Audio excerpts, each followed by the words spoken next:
Okay, good morning. Today we're starting, Siman Tzadiches, Hilchos Teruvos, continuation of our Bitul and Blios series. And Hilchos Teruvos is all about when things get mixed together, one which has a better status than the other, like one thing is kosher and the other one is treif, and one is milchig, one is barav, something like that. And the din is that tam ki'ikar, the fact that something tastes like something else makes a difference. So whereas in other Yisurim in the Torah, things are usually bought the baroiv, as far as Issa v'heter and things like that, for our kind of things, we care about whether something tastes like something else or not. So what happens when two foods are mixed together? Again, like one is kosher, one is treif, one is milchig, one is barav. What do we do with that mixture? So the Gemara gives a really short summary of exactly what you're supposed to do. And the Gemara says, Amar Rabbanan b'Ta'ima, Amar Rabbanan b'Kefeilah, Amar Rabbanan b'Shishin. Okay, three different choices of what you could do when you have this kind of a situation. So, let's out of the way for a second. The Gemara gives, so there's three different choices of what you could do. So, like this, the Gemara explains like this. If the foods have different tastes, we'll call them they don't taste like one another, and the one that has the worst status is a food that's mutter, like in our case it was milchig. So you have milchig, milk fell into a a soup that was a par of vegetables. So what we do is, that's Amar Rabbanan b'Ta'ima. So the Yid could taste it, and good morning. Yid could taste it, and if he tastes it, and it tastes fine, and it doesn't taste any milchigs, then it's mutter. Okay, that's Amar Rabbanan b'Ta'ima. What does it mean? Amar Rabbanan b'Kefeilah. Amar Rabbanan b'Kefeilah. What does that mean? What happens if it's again min b'she'eni minay, but the food, one of the foods is iser. That's treif meat. So we can't have you taste it in that case because he won't. Because if it tastes it like iser, he's going to be over on the iser. So then we say. So then Amar Rabbanan b'Kefeilah. So then you ask a guy to taste it. A guy who's a kefeilah, a baker, a professional, and you ask him to taste it, and he tells you whether it tastes like it or not. And again, if it tastes like it, it's also, and if it doesn't, then it's mutter. And the last, Amar Rabbanan b'Shishin, what happens if it's not, neither of those are shaykh? Like the Gemara says, if it's min b'minoi, so then you're not going to taste anything. They're two similar tasting foods, and you're not going to taste anything by mixing it into there. So then, or the kefeilah is not possible, so then Amar Rabbanan b'Shishin. Okay, so you have Amar Rabbanan b'Ta'ima, Amar Rabbanan b'Kefeilah, Amar Rabbanan b'Shishin. Okay, so of those three, the middle one is the one that's the strangest, the most unexpected, should I say. That's because why in the world are we trusting this person who's not Jewish to taste the food? That's very unusual. He doesn't keep kosher. He should not have nechanos. And the place can talk about different reasons. Maybe it's mutter because of maybe it's mutter because he's Mesiach v'tumai. I mean, he didn't say it because he thinks it makes a difference. He's Mesiach v'tumai, which has nemanos for the Rabbanans. Maybe it's mutter because it's umulamar nafshe. Different possibilities of why he might have nemanos. I'll get back to that 1 second. But all that, those shilas about why it's mutter is not so relevant to us because the Rambam says that Ashkenazim are not so much timas kefeilah. Okay, so exactly why the Gemara says midin ha-Gemara timas kefeilah is good enough is not so relevant to us. The details of that, because we're not talking about timas kefeilah. Okay, so it's not so relevant to us. Okay, it's just in passing. I'm just mentioning something about that, about the timas kefeilah again, which is not so negate to us, but negate in the following way. Again, one of the studim of why we should believe the guy is because he's Mesiach v'tumai. So the kasha, the shachis, is a winning Mesiach v'tumai. Mesiach v'tumai is only matters in Issa D'Rabbanan. It's not matter in Issa D'Oraisa. And only good enough for an Issa D'Rabbanan, not for an Issa D'Oraisa. And time kicker we hold is D'Oraisa. So Gracie plays the answers. He says the reason is like this: the tasting of food without swallowing it is only Issa D'Rabbanan. We're going to talk about it a little today, but more next time. Tasting the food is only Issa D'Rabbanan, and if you don't swallow it. So he says when the kefeilah will taste it, all that's being matter is for the Yid to go ahead and then taste it also without swallowing it. And which is only just a Rabbanan. When the Yid tastes it himself without swallowing it, then we'll know whether the food has tam or not. We'll trust the Yid to tell us for the deraisa of swallowing the food. We'll trust the Yid, which is going to be totally on whether tasting is good enough. Tasting with in your mouth is good enough. I'm going to talk about it today. But that's what the case answers. That it's only being matter is Rabbanan. Okay, and that just reminds us of a story. They say from Shmuel Salant, the Maral Diskin, maybe both of them. there's this story that happened. The people, there was a lot of food was cooked, and they turned out there was something chafus mixed into it, and they didn't know what to do with it. They didn't know if it was bal b'shishim, it was a lot of food, it was a big hefsid, or whatever the issue was, a big shas atchak, there was a big to-do what to do. So what could we do? We're not tzemach on t'imas kefeilah, and they had no idea whether there was shishim or not. So whoever it was, both of them, that the story was, is they said is, they'll have a guy taste it, and then after the guy tastes it, then a Sephardi could taste it. Because Sephardim are saying t'imas kefeilah in the right situations. And then once the Sephardi tastes it, then the Ashkenazi could trust the Sephardi because he's a t'imas Yisroel, and he could be samech on tasting it, and then they can eat the food. Okay? So that's along the lines of this crazy placey that says we're samech on t'imas kefeilah to matter at Rabbanon, and then once we do the Rabbanon, then we can do then the Yid could taste it, and we do the Drais also. Okay, anyhow. Okay, so the Ramah says, the Shach points out that when the Ramah says we're not samech on t'imas kefeilah, he says ve'ein noigim achshav lismach on a goy or avis kaham, whatever the right word you think is in the Shulchan Aruch. Okay, so the Shach says that means to say all the Ramah said was we're not samech on t'imas kefeilah, but t'imas Yisroel we are samech on. Okay, so the Shach says he has two examples. He has a few. I'm going to mention two of them for now. Two examples of when we would come up with the situation where we would have t'imas Yisroel. One is, I'm not sure why this is like your everyday case in his mind. He says a person made a shvua that he's not going to eat a certain food. So if I made the shvua that I'm not going to eat the food and now it got mixed in, so now I have a shot that I can eat it, but somebody else, he can eat it. He has no shvua against eating their food, so he can do it to ima. So that's a case of a t'imas Yisroel. Or he says is the case I told you before, there was something milchuk zafleishik that got mixed in. So we want to know if the soup is milchuk zafleishik. So anybody can taste it. Kosher, it's for sure kosher. It doesn't matter if it's milchuk zafleishik. So what? So let's another Yid will taste it, or Yid will taste it, and he'll tell you it's milchuk zafleishik. Then we'll work based on that. Either it's milchuk zafleishik or it's bar, and then we'll have okay. Do you have to be a kefeilah? So I'm gonna get to that in a minute. No, he does not have to. I'm gonna get to that. Hopefully, so, yeah. In a while. No, you don't have to be a kefeilah. Okay. First, I'm just trying to get to what it means to t'imas Yisroel. So, this thing. So the Shach says, how come? What's the reason why we're not samech on a team of a guy, but we are samech on a team of a Yid? Again, there's all these reasons why the guy should be. The Gemara said that the guy is Neman. So why we stop trusting this guy and we say we're only going to be samech on t'imas Yisroel?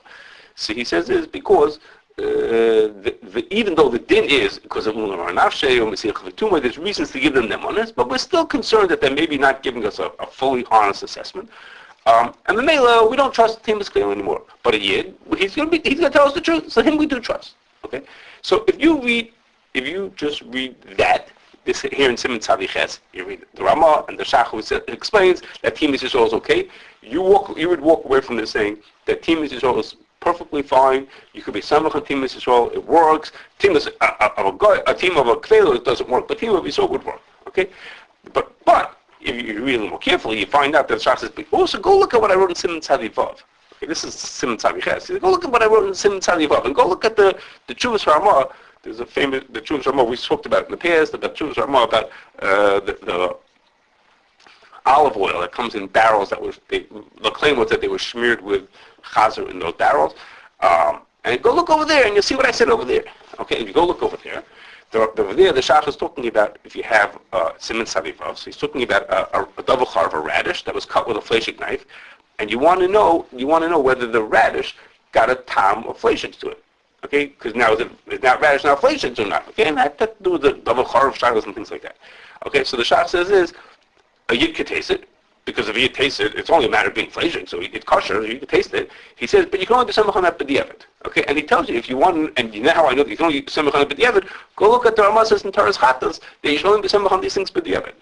Okay, and what does the Taras Chatas say? What's the reason why he says, why is it only b'diavad? Why aren't we samech on t'imas Yisroel? I mean, we're only doing it as a b'diavad.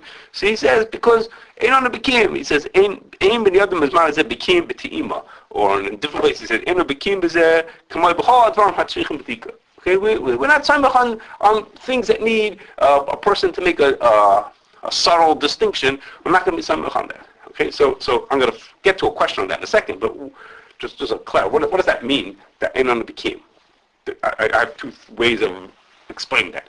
The ain't on the bekim means is that there's really a Messiah of what it means that something tastes like it or doesn't taste like it. How much is a real taste? How much is only a tam color? How much is not a tam? We have a masarah of what that is.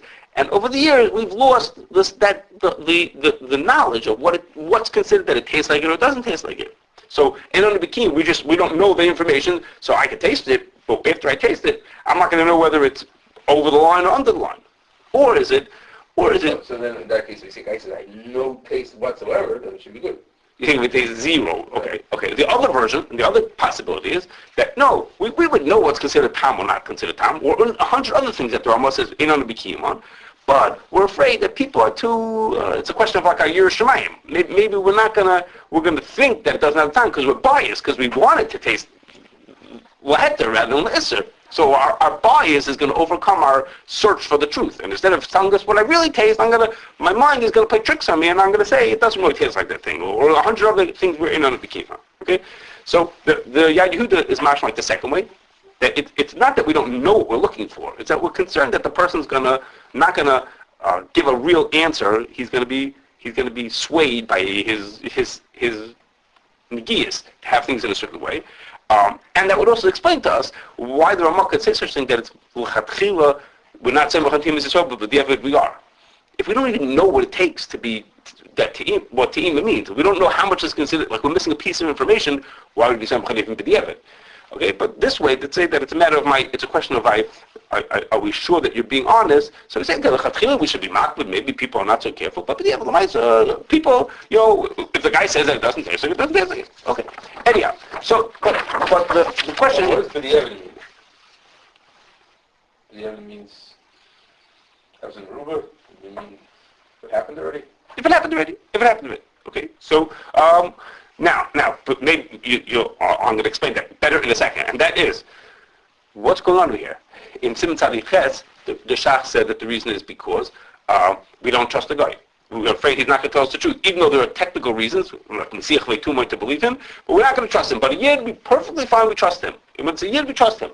Then he said, go look in Simon Tzaddik, and you look in Simon Tzaddik, and there he says a different reason, because they don't became, and you should only but the evidence should be Simon on the person. Well, which one is it? Is it a matter of do we say the Yid is going to tell us the truth, and so therefore even the Chatchil you could trust it, or is it Ein became and we're not going to trust only the Chatchil not the So it seems to me, I don't know if this is like a big to do. To me, it seems that it's like this: when we say that Ein became, okay, there's a zillion dinim that have to do with that need a bekiyas, that need someone's skill to decide something this way or that way.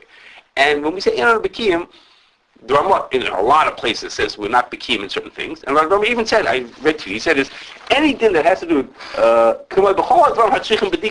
not samich on our bekiyas. He says, but that's always weighed against how important this thing is, or how much of a difference is if we don't have the bekiyas. Like for example, the Gemara says, the Gemara gives exact details of which kind of pikim is on a knife, make the knife kosher or puzzle. All kinds of details, okay? And the Gemara brings it, and the Mechaber brings it in Sim Yud Ches. In Sim Yud Ches, he tells you, if it looks like this, it's mutter, and if it looks like this, it's usher. And the Ramah says, no, ain't on the bikim. We're not going to be getting to these kind of details. No, you can't be selling any of those things are considered a puzzle. And the reason is because a knife that has that kind of a psul is a once in a while it has that kind of a psul. Does Rambam say you can never know that the knife is kosher? Of course not. That would be silly, because then you can't eat any meat at all. So we can't say ain't on a bikim in a case where it means, okay, no more meat ever, because ain't on a bikim to know if a knife is sharp, and a knife is kosher for shechita, but with the fine detail, the one piece of meat here and the cow over here, so that's a less of a concern. Okay? So to me, it seems like the difference is like this. The difference is that in our cases, in Simon Tzadiches, Simon Tzadiches is in Hilchos Taruvos. Hilchos Taruvos means is, in the normal case of Hilchos Taruvos is, Isser fell into my food.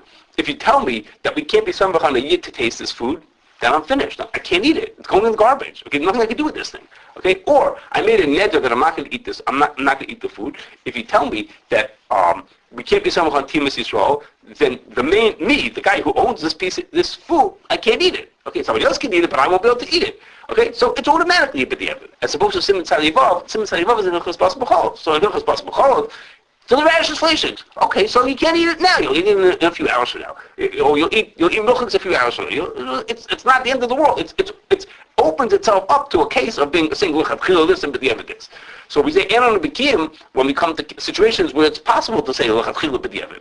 In cases like ours, we're in hilchos taruvas. In hilchos taruvas, by and large, you can't say lechatchila b'diavad. It's always b'diavad because once it happened, no one purposely put it in. It already happened. So at this point, basically you're stuck, and you say, okay, so T'imas Yisrael is in other words, saying that you could do it is because it's built into it that there's already is a b'diavad, sort of already situation of b'diavad. Okay, I think that's correct. It doesn't work for every one of the cases because the Shach really says 3 cases. One case was the case of the shua, I told you. One is the case of truma. I don't know what in the world, why he thought that was like an everyday case. They have truma fell into food, so the kohen who owns it can't eat it. So the Yisroel can't eat it, so he should tell a kohen to taste it, and the kohen will taste it, and then he'll tell the Yid if Yisroel can eat it. That doesn't happen. I mean, kohen don't eat truma eat it. But in other cases, what I told you is a case of meat or milk, they fell into it. That he mentions that case, so that won't work so well. I'll have to say that he didn't mean that so lamaisa. Okay, now, this whole thing about being Samech on Te'ima came up in a very unusual situation. It wasn't our hashkacha. Another hashkacha had a question like this. We know that Blios, we know from way back when, that Blios we are chayshish that Blios go through kelim. Okay, so you have a can of meat, the Blios go through the can into the water. And Blios go into steam systems also. Okay, in and out of the steam systems. Okay, I forgot to mention. It's not so well. The Shach mentions that the Levush says not to be said with even b'diavad, which we don't pass on. Okay, so we know that we're chayshish that Blios go through. We Lamaisa don't really see these Blios going through, but the way we explained back then is that Ramosha said we're not going to just throw out this whole din just because we don't see any tam. We can't throw out the whole din. Okay, so we achoshish with tam like it says in Sim Tzadi Beis, and we assume tam goes through kelim. Okay, what happened is like this. Somebody wanted to make a Pesach run, some kind of food for Pesach, and they were going to kasher all the kelim in the factory. There were going to be no chametz being made in the factory, and everything was going to be kasher. For whatever reason, it was a big to-do to drain out the steam system. Okay, they were not able to drain out the steam system and put in fresh water into there. So until now, there was making chametz. So the kelim were kasher, but the steam was going to be the chametz thing. So the question was, why did they have, when they're about to, the production goes on at 10 o'clock in the morning, so at 9:45, let the mashgiach taste the boiler water, and if he doesn't taste any chametz, which we all know is what's going to happen, if he doesn't taste any chametz in the water, he just did T'imas Yisrael. You think this water is chametzlik? He was tying the water. There was not a taste in the world of any spaghetti or whatever was chametz they were making before him. They'll do T'imas Yisrael. And when I said to you before, and on the steam system, we don't say T'imas Yisrael because to throw out the whole bin forever. We're not throwing out the din forever. We're not permanently getting rid of this din. We say, yeah, in fact, there is din. There are cases we are choshesh with tam going through. But in this specific situation, for one story, for today's story, I could be samech on T'imas Yisrael. Okay, I'll be samech on T'imas Yisrael. So the question was like this. So T'imas Yisrael should work. The question was, why is it so the question was that the Ramah says you can only be the Ramah in the Shach over there, based on the other Ramah says it's only b'diavad. So the question was, should we be mitzaref the b'diaveds of the difficulty of getting, the shas of chak b'diavad of getting rid of the boiler water, and the fact that we're not so convinced that there's blios altogether. And remember, no one's going to eat this boiler water on Pesach. No one's eating this water. It's not like we're going to say this food is going to be eaten on Pesach. The whatever food's in the factory is going to be eaten on Pesach. But the food that they eat is being toyim. We're not being toyim food and saying now it's eat this on Pesach. We're telling the boiler water to pass the blios into the other thing that's eaten on Pesach. Okay, so we didn't have to make a decision. This was just a shaila, just a to-do, and they talked about whether they should do it. What they, for their final decision, I don't know. This is what to think about. But that was the thought was, should we maybe be some T'imas Yisrael for that one time to do this Pesach run? Right now, today I have to do the run, and that's what they do. Okay. I don't know. I don't know what happened in the end. I know we just talked it over the question back and forth, and what they end there, I don't know what the end is. Okay. I thought it was worth thinking about. Anyhow, okay. Now, the Ramah says, I told you the Ramah says that Ein Bekim, and we don't know, we're not going to be able to know whether a thing has a tam, we're not samech on our taste like that. Okay. Now, that does not mean That does not mean, like we had said before, and it does not mean... I just have a question on that. Go ahead. I think chametz can be tasteless. Could be tasteless? What does that mean? What's the time of chametz? You know what that means? No, it does not come of chametz. It's, let's say the thing they were making before was noodles. So then you taste spaghetti in the water. And whatever the chametz that they were making tastes this water. Does it taste like were they making bread? So do we taste any bread in here? Whatever they were cooking does it taste like that food. Not do I taste chametz. Do I taste what would happen on Pesach for real if chametz fell into food? Or chametz not is b'mash. The day before Pesach, chametz fell into your food. What would you do? You taste it, see if it tastes like the piece of bread that fell into there. That's what it tastes like. That's what you would want to see if it has that time. Okay, so when I say that Einon B'kiyim, you Rams said this before, that sounds like, you might think that means is the time is so subtle that you can't, that you need special training to taste it. But it's not true. Okay, the Torah at the beginning of this simon brings from the Raj like this. The Raj says, "Ve'ein tzarach she'eh uman b'kach." You don't have to be an uman to taste this. El afil stam b'nei adam, even a regular person could taste it. Shekol tam she'ein nirgush stam b'nei adam, ein tam. If a regular person doesn't taste it, it doesn't count as tam. Okay, and the Rashba even makes a deal. One of his rayas to this thing that doesn't have to be a special person is because remember what the Gemara says: Amrava, Amra Banam B'Taima, Amra Banam B'Kefeilah. Okay, so the guy has to be a Kefeilah. For whatever reason, the guy has to be a Kefeilah, either because of Marashe or because Mesich V'Tum, whatever, he has to be a Kefeilah. But the first person didn't have to be a Kefeilah. It didn't say Amra Banam B'Kefeilah Yisroel, Amra Banam B'Kefeilah Akum. It says Amra Banam B'Taima, Amra Banam B'Kefeilah. So the Rashba says, you see, that the Taima doesn't need, the tasting doesn't need a Kefeilah. The first person who tastes doesn't need to be a Kefeilah. So even and now some people say that the Kefeilah maybe could taste better than other people, but you don't need a Kefeilah. So that's true. So a regular person's taste is what counts. However, Taz and others say that in order to get a real reading whether it has the time or not, you have to swallow it. Just putting it into your mouth and tasting it in your mouth, that's not good enough. If you want to know if something really has a time, so it's true that any person could make that judgment, but the person to make that judgment has to swallow that food. But what happens if a person just puts it into their mouth and they taste it in their mouth? So that tasting, you'll detect a lot of time, but you may not detect all the time. And therefore, if you taste something in your mouth and you know it has that time, but if you don't taste it in your mouth, you never know. Maybe if you would swallow it, it would really have that time. Okay? So that means is the following: if having a taste will be a kula, if you notice the taste that will give you reason to be mako, then you can put it into your mouth. Putting it into your mouth is good enough, because if you taste it, then you know it has a time. I could be mako. If tasting something will be a chumrah, then putting it into your mouth is not good enough. You have to swallow it. Okay? If you won't swallow it, you won't know that it didn't have that time. Okay? Now, I'm going to mention again, and we'll read it for next time, which is, and this is how it comes to being the gale, putting something into your mouth is only an issur d'rabbanan. To taste it in your mouth without swallowing is only issur d'rabbanan. Okay? And there are going to be cases, we're going to talk about it next time, there are cases when that d'rabbanan is mutter. You don't have to worry about that d'rabbanan. Okay? So the Taz says like this. I'm going to give you an example of where is it that it's a kula to have a taste. Again, if it's a kula to have a taste, then you can do it in your mouth, because if you'll taste it, then you'll know that it has that taste. That'll be good enough. So Taz an example like this. If an animal has no gallbladder, okay, has no mara, then it's a treifa. We're machmir to say that it's considered a treifa. It's a shayla, we consider it to be a treifa. So what happens if they shechted an animal and they found it looks like it doesn't have a gallbladder, it doesn't have a mara, okay? So what you do is you lick the liver. The liver is not next to the gallbladder. You lick the liver and you see if it has this bitter taste. It's called a mara because it has a bitter taste. You lick this liver, if it has a bitter taste. If you notice the bitter taste in your mouth, which is only issur d'rabbanan, and for whatever reason, in that case, you're allowed to do the issur d'rabbanan of tasting, even though it might be a treifa. If you taste it, that's a kula, because it means it did have a gallbladder. If it had one, then it's not a treifa, so that's a kula.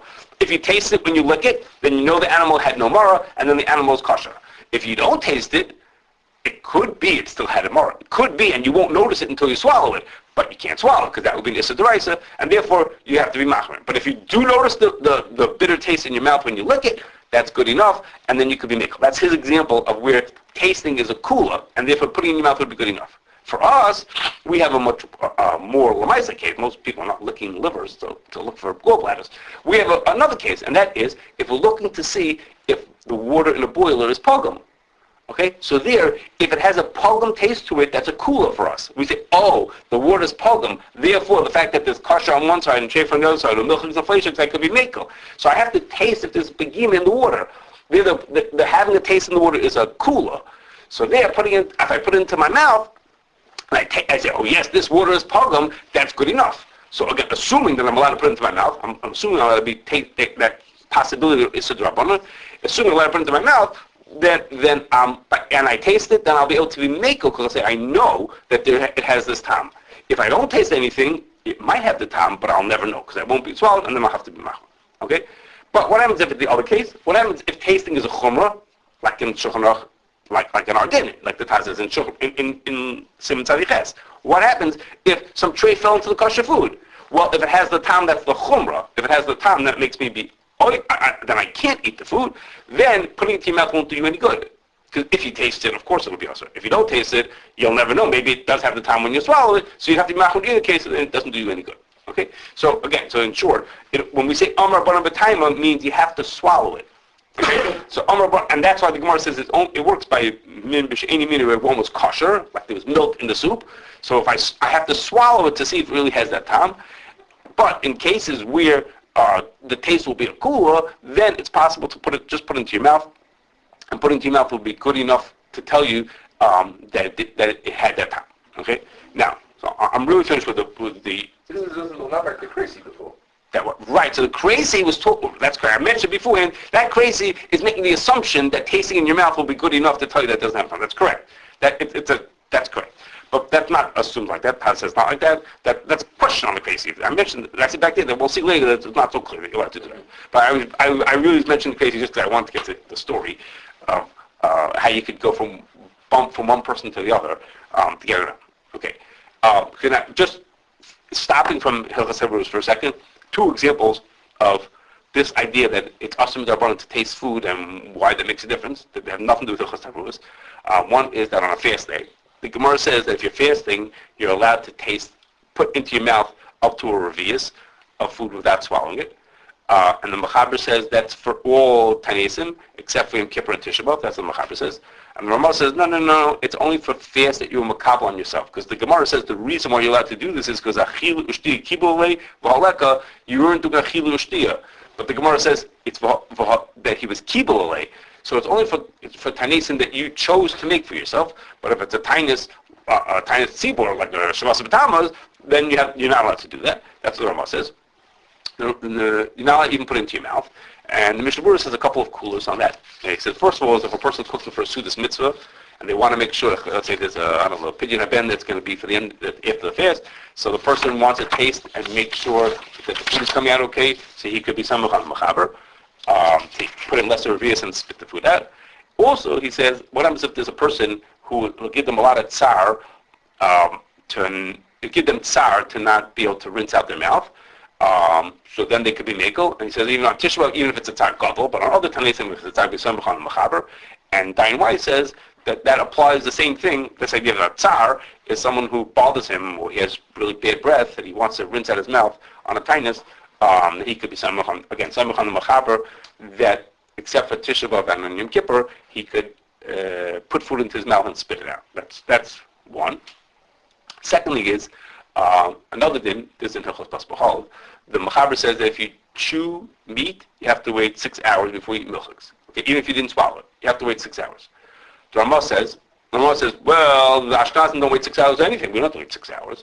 He says, but the minig is, some people have the minig that they wait 6 hours. Okay, and then in fact is what the minig. The people wait 6 hours, even Ashkenazim. But Kefeilah says, if you look at the way the Ramah says it, what the minig is, the Ramah says that Ramah's minig is only in cases when you swallow it.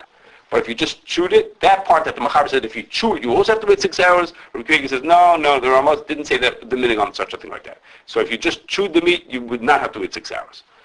That the Pri Megadim says, on almost the same case, he says no, it's like plug. And once the Ramah says we wait 6 hours, then we wait 6 hours, even if you just chewed, even if you spit it out without swallowing it.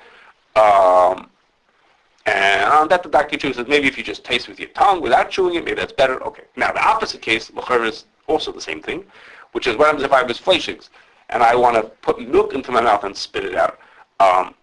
L'chayra, the same loy plug, that since it's also midrabanan to eat some treif and put some treif into your mouth and spit it out. L'chayra, the same thing to eat milchigs and spit it out also.